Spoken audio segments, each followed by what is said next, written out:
What's up, ladies and gentlemen? It's your boy, Toucha the Poet, and what we're going to do in this video, we're going to talk about narcissism, and we're going to find out if you are a narcissist, and if you are, what kind, and we're going to see if I am and what kind I am. So stay tuned. Let's go. Yeah.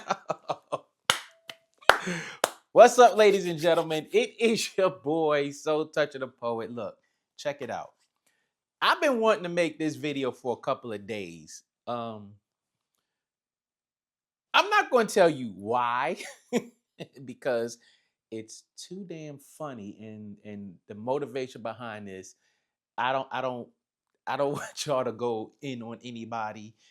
But look, we're gonna talk about narcissism, mainly because I was low key called the narcissist. All right, don't mind the ring alarm chirping because my motion sensor is right there in the corner. And every time I move, it's going to make noise. So we're going to try not to have the chirp chirp going off too much. All right. So anyway, let's get back to it. So yes, I was called the narcissist. You know what? I was called the narcissist to my face. I've been called a narcissist not too many times throughout my life, but I have been called narcissist. And you know what? My response to that is, so what? You find me one person that is not a narcissist, and I will buy you a damn cookie or something to make you happy or, elated, or whatever the case may be. Okay, that's how we're going to do that. However, when we're talking about a narcissist, I need you to understand that to a degree, everyone around you, including yourself, has a bit of narcissism in them, right?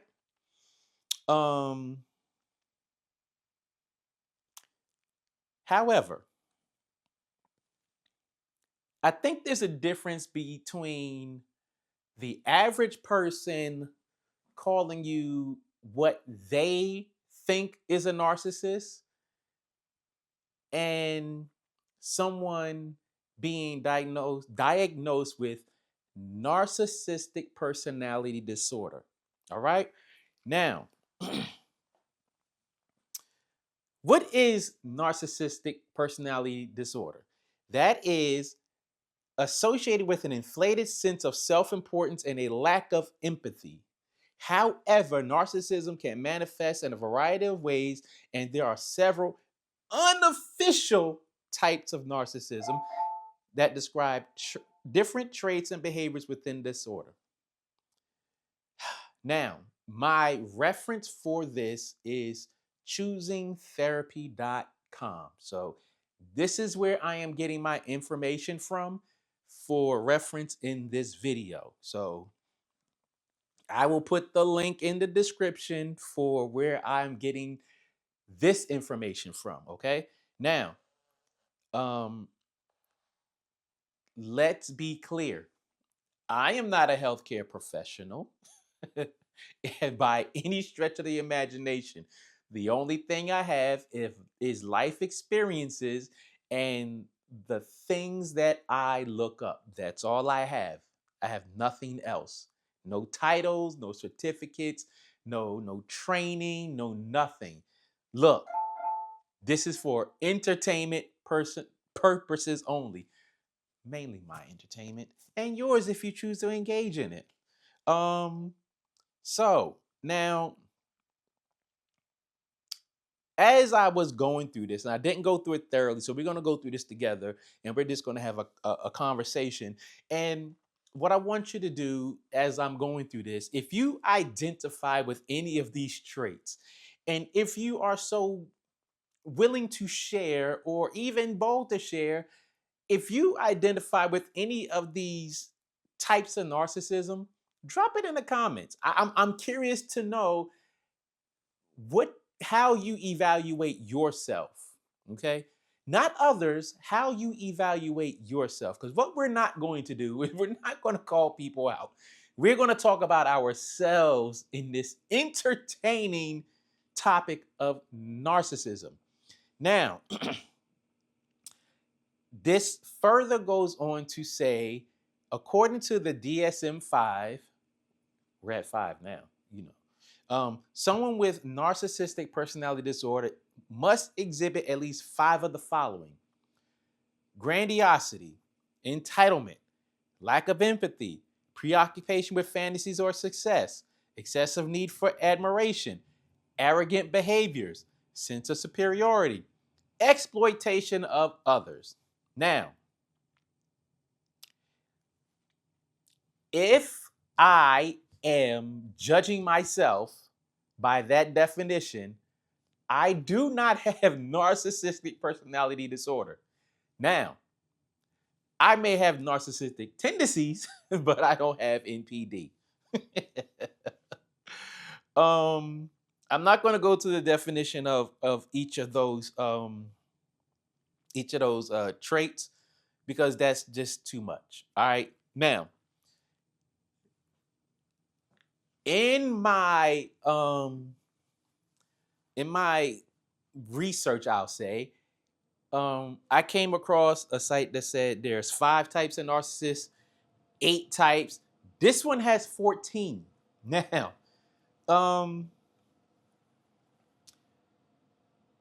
what further motivated me to make this video is today I was on a phone call with a friend from that went to school in Germany, and she said I was mean. She didn't say it in a mean way. Like, we were having a fun conversation, and she said I was mean, and she said any woman that I date, I give them hell. And I was like, what do you mean? She's like, any woman that I date has to be on point, that I run a tight program. And she said a whole bunch of other things that I can't exactly remember, but we had a good laugh about it. And I was like, I'm not mean. And she said to me, she brought to my attention a situation that we had when she came up here several years ago. And she said, I made her cry. And I was like, how did I make you cry? She said I was mean. And we had a good laugh about it because we have a good, good rapport and everything. But so that further made me want to make this video, even though I had thought about making this video last week, actually. I was sitting in my office at work, and it just, for whatever reason, it popped in my mind because I was on social media and someone subliminally called me a narcissist. But that's neither here nor there. So let's go through the 14 types of narcissism, and let's see if you identify with any of them. Okay, now we're not clinically diagnosing ourselves. We're taking a fun approach to say, well, yeah, I kind of fit into that category right there. All right, that's what we're going to do right here. All right, so the first one is overt narcissism. And overt narcissists are the prototypical variety of narcissists. They display grandiosity, exaggerate their accomplishments, and engage in activities designed to impress others. Now, how do I want to say this? I know a lot of people who exaggerate accomplishments a little bit. Now, do I define them as narcissists? Well, let me say this at first. That's clearly not me. Like, I am proud of my accomplishments, but I don't over exaggerate them. I don't have no grandiosity about me. I really don't like the spotlight, and a lot of people will be like, yeah, all right, whatever, you doing this on YouTube and this, that, and the other. Look, I'm in my 50s, right? I'll be 53 next month, and I just want to have fun.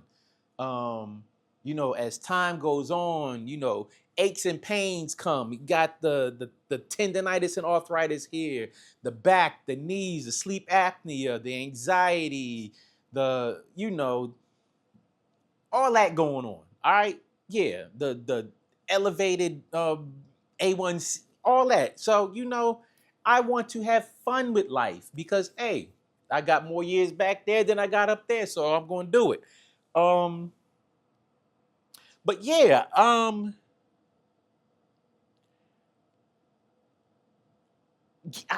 the overt one, I just don't get with that. I just can't get with that. Now, there's more to that description of an overt narcissist, but I'm not going to get into that for the basis of time. So yeah, we're going to move over to the next one. The next one is covert narcissism, also known as vulnerable narcissists. Tend to appear shy, reserved, self-deprecating, and worried despite experiencing immense emotional fragility, chronic envy, and difficulty with criticism. Now, like, I can see parts of me in there. Now, shy, yes. Reserved, no. Self-deprecating, hell no. Worried, nah. When you say worried, it's like, what do you mean by worried? Because worried is layered. That could be, I don't know. But I don't think that I'm worried to the point where it's like defeating. So I definitely don't see that type of narcissism in me. Again, I'm just looking at it from the top, and I'm going to go back through those and if I have to choose, I'm going to choose 3 that I can more identify with, that if I was diagnosed with narcissistic personality disorder, I'm going to pick 3 that I would say I am, even though I'm not, okay? Not diagnosed. All right. Now we got the third one is hyper-vigilant narcissism. This reflects the need to be constantly on the lookout for threats. Coupling this trait with narcissism results in an individual who is always on the watch for signs of criticism put downs from others. Now, I can identify with the on the lookout for threats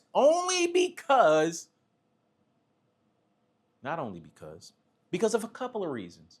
I've been deployed before, so I'm hyper-vigilant in that aspect.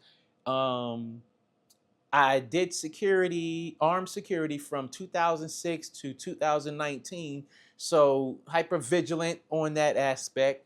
And because of the skin tone, the world is not safe for a brother. So in that aspect, yes, I can see the hypervigilance. But outside of that, I don't know. There has to be a thing. But hypervigilant narcissism, nah, I can't. I at this point, no. All right. The fourth one, we on number 4 now. This one is grandiose narcissism. Displays pattern of superiority, pretentiousness, and a lack of consideration for others' time. While these characteristics are common among many people with NPD, they tend to be further exaggerated among grandiose narcissists. That is definitely not me. I will shout from the rooftops of the highest roof on the planet. That is not me. I value other people's time. And to the point where, look, everyone knows me. They will say, hey, you always first, always there, always this. Look, when you call me, I'm there because your time is important to me. If it's not important to you, it's important to me. Yeah. So that right there, without saying, that is definitely not me. The next one, number 5, we got exhibitionist narcissism. Refers to narcissists who have to be the center of attention or be seen as the life of the party. They crave the admiration of others and will go to great lengths to be noticed. Hell no. That is definitely not me. Let me tell you why that's not me. I now I am understanding this to be very in your face, like very overt, not to refer back to the overt narcissist, but like just always doing the most, just doing extra, just always just like, yo, chill. That person, you got to tell her chill. Now, the reason why this is not me is because I really do not like attention like that. I just don't like. I don't like attention so much when I get in front of unfamiliar crowds or unfamiliar situations. I literally perspire. I do not revel in having attention on me like that. Now, if I'm in a comfortable situation, wait, let me check my work phone. Oh,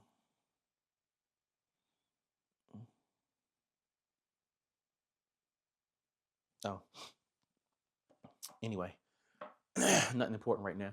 But yeah, I just can't.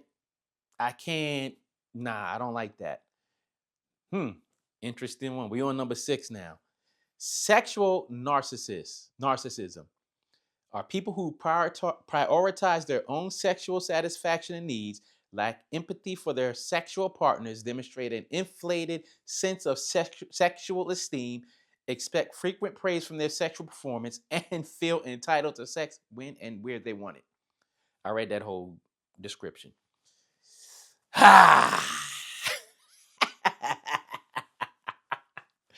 Now, I'm only laughing because that is funny. I've never heard of a sexual narcissist.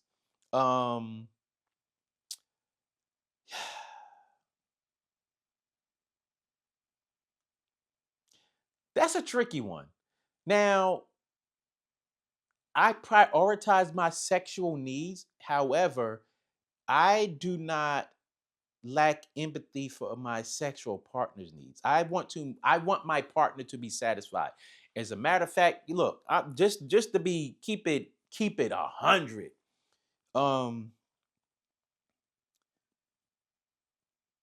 Men have bad days, and if I have a bad day, then I'm not feeling good up here in the head. So that right there, that sexual narcissism part is not me, because it's like, damn, even if it was not good, I got mine, and shorty didn't get hers, and it's like, yo, my man's is just chilling over here, and he's not waking up right. So nah, sexual narcissism, not me. Number 7. Vindictive narcissism. Woo! Hypersensitive to disagreements, boundaries being set, rejection, and perceived criticism. They take these experiences personally and are immensely hurt by them, although won't admit to this. In turn, they may respond with attacks and terrorization toward the person they perceive as being unreasonable. Now, I can see a few traits, but with the understanding that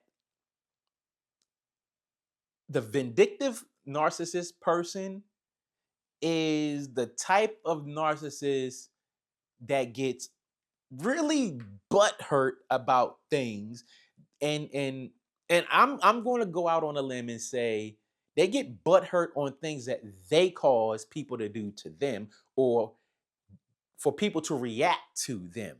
But any event, I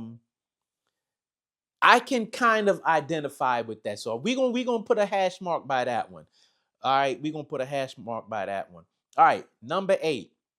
Malignant narcissism is a colloquial term used to describe those exhibiting symptoms of both NPD, narcissistic personality disorder, and antisocial personality disorder. Combined, these disorders show up as arrogance, a need for power and recognition, a lack of empathy, a tendency to use or exploit others, and experiencing pleasure in the mistreatment of others. Malignant narcissists tend to report more impairments, difficulty with relationships, and worse responses to treatment than those with typical NPD. Interesting. Interesting. There is a lot in there. There is a whole lot in there. I don't know. I don't know. I don't know. I don't know. I don't know. I don't know if I can relate to that all the way.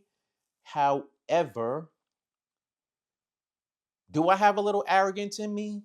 A little. Need for power and recognition? Nah. Lack of empathy? Nah. Tendency to exploit others? Nah. Experiencing pleasure in mistreatment of others? So that part right there, it's not pleasure in the mistreatment of others.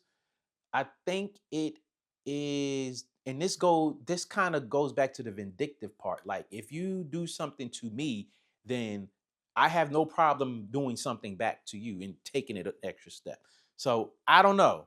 We're gonna hash mark that one too. Then we have number 9, antagonistic narcissism. Individuals who merge an antagonistic personality with narcissistic traits present an extremely unattractive persona to others. They lack the charm of other narcissistic types and instead display the more unappealing traits of entitlement, arrogance, lack of empathy, and disregard for others' well-being. Their antagonistic personalities lead them to be highly defensive, assume the worst in others' comments, and respond with anger to any real or imagined slights. Not at all. Not at all. I am so far from that one. That is not even in. No, nope. We're gonna just that we're not even gonna take that into account when I go back through and pick 3 that I can more see myself as. Not even. All right, number 10, somatic narcissism. Derive a sense of superiority, entitlement, and self-worth from their perception of their physical bodies. They use their figures and their physical space around them to express their narcissistic traits.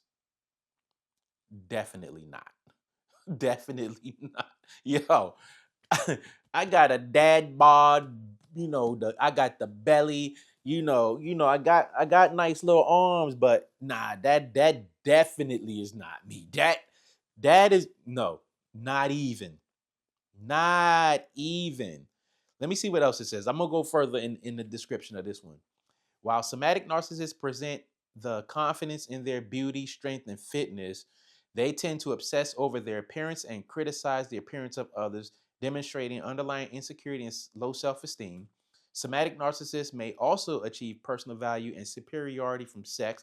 However, sex is not necessary as it is with sexual narcissists for the somatic narcissist to build self-worth. That definitely ain't me. Definitely not me. Because I'm not shaming anybody for, my own, entertainment. That is not. All right, number 11. Number 11. We got cerebral narcissists, known as intellectual narcissists, are individuals who fulfill their narcissistic supply by being perceived as intelligent, well-read, and expert. These narcissists tend to be egocentric, use their intelligence against others, boast about their knowledge, excessively correct others, and downplay others' intellectual abilities. While intellectual narcissists are generally smart, they frequently present as if they are more educated than they really are. This is done to mask underlying insecurities and lack of insight. No, that is definitely not me. When I first saw cerebral narcissists, I thought it was going to go in a different direction, but that is not me. That is not me. That is not me. I am intelligent. I am pretty decently read. And, I am not an expert at a lot of things. And, I would never, ever downplay anybody's intellectual abilities or attributes or anything like that. If anything, I will do my best to help someone if I am more experienced in something than they are. However, I will say this. At a certain point, I lose patience with assisting others with their shortcomings in terms of this type of narcissism topic, because I understand everyone learns different ways. However, if you are repeating to someone over and over again tools to help them get somewhere, or help them remember something, then I will get frustrated, and I may be called a narcissist because of my reaction to that. However, my thing is this: we all have our limits when it comes to patience. So, yeah. Um, Moving on. Number 12, spiritual narcissism. Derives self-worth from their faith and ability to control, manipulate, and influence others. This kind of narcissist uses their spirituality to hurt others by shaming, fear-mongering, or narcissistic gaslighting. They will bring spirituality and faith into all conversations, judge others for their spiritual approach or lack thereof, and use scripture to prove themselves right, ignoring instances in which it does not support their point of view. While anyone can be a spiritual narcissist, they are most commonly people in positions of power or those who have been through a major life transition and turn to spirituality to help them get through. Now, if you know me, you know that is not me. That is far off the cuff. I've been called a damn atheist, even though, I'm not an atheist, but, I've been called an atheist, so I know that one can't be me. However, do I know people like that? I damn sure do know a few people who exhibit that type of narcissism, but that's not me. All right. Number 13, we have communal narcissism. Those who possess grandiose, inflated perceptions of themselves with a communal environment. They believe they have extraordinary potential and capability, often thinking of themselves as the best listeners, helpers, socializers, and charitable people on the planet. In reality, they are fairly hypocritical, as most of their focus centers on meeting their own intrinsic needs. I am not that. I know a lot of people like that. I know a lot of people who have that type of that energy with them. I know a lot. Trust me, I know a lot. I'm not going to tell you who they are, but I know a lot. I know a lot. Damn it. But yeah, that's not me. That is far from me. But yeah, I do know quite a few people who exhibit that type of narcissism. All right, now we have number 14. It's called, and it is healthy narcissism. I'm going to read this whole thing, okay? Bear with me. While it may sound like an oxymoron, developing healthy narcissism can have its benefits. Having a strong sense of self-worth grounded in reality is key to being a healthy, happy, and self-confident adult. The healthy narcissist can acknowledge and prioritize their own needs and not feel guilty about this. They may share the successes with others, but they don't do this just to gain others' admiration. Healthy narcissists have a self-confidence and exhibit resilience and persistence. They don't rely on charisma, grandiosity, or transactional behaviors to attract friends and potential partners. Their self-confidence, healthy boundaries, commitment to self-growth, and value of their own needs and those of others combine to make them the type of person other people would like to know. Now, I can get with that one. So, what we're going to do now, I'm going to go back through these, and I'm going to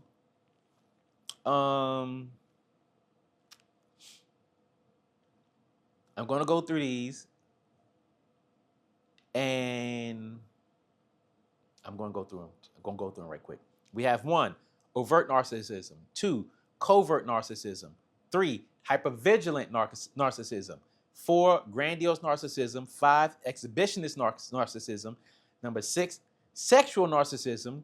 Number 7, Vindictive Narcissism, 8, Malignant Narcissism, 9, Antagonistic Narcissism, 10, Somatic Narcissism, 11, Cerebral Narcissism, 12, Spiritual Narcissism, 13, Communal Narcissism, and 14, Healthy Narcissism. Now, off the break, I'm going to claim number 14.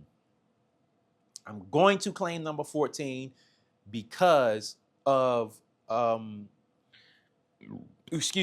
because of its definition. I'm claiming that one. Yeah, this type of narcissist is not the kind that is, over the top. It's more of an internal thing. Is how I understand that. Now, I'm going to pick two more. The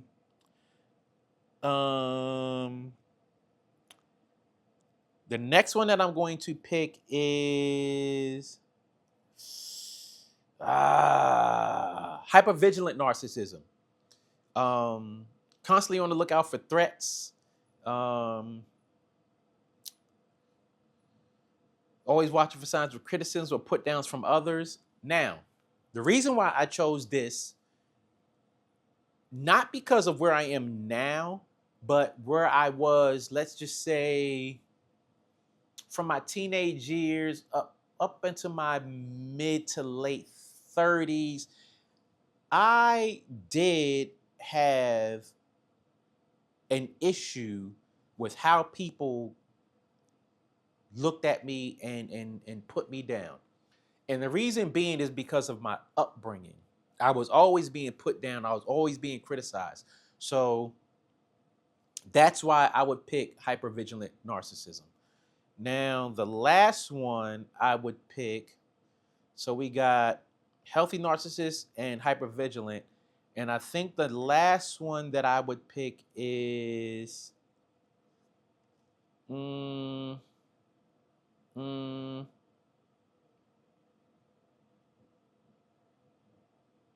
know what? I'm just going to say, just for the sake of entertainment, I'm going to say Vindictive Narcissism. And the only reason why I'm going to pick this is because hypersensitivity to disagreements, boundaries being set, and rejection, perceived criticism, they take these experiences personally and are immensely hurt by them, but won't admit it. Now, the only reason I'm picking this is, depending on who I'm interacting with, I am sensitive to disagreements, boundaries being set, rejection, I don't care about rejection, and sometimes criticism. Yes, I will. The only thing about that is I don't like that they put criticism under vindictive narcissism, because I don't always try to sabotage someone who's done something that I perceive has done something wrong to me. Now, I will put myself in a position to where if you keep coming at me, I got receipts to come back at you. However, yeah. So those are the three that I picked. Those are the three that I picked. Hyper-Vigilant Narcissism, Vindictive Narcissism, and Healthy Narcissism. Now, this also says how to deal with narcissists. Avoid confrontation, set boundaries, educate yourself. Don't take what they say personally. Seek out support. Avoid reinforcing narcissistic behavior, and practice self-care. Now, I thought that was an interesting thing to go through, the 14 types of narcissists. Again, when I was going through looking up narcissism, I found 5, I found 8, and today I found 14. So let me know how many of these narcissistic traits that you think apply to you, and drop it in the comments. And hey, I will catch y'all in the next video. Peace.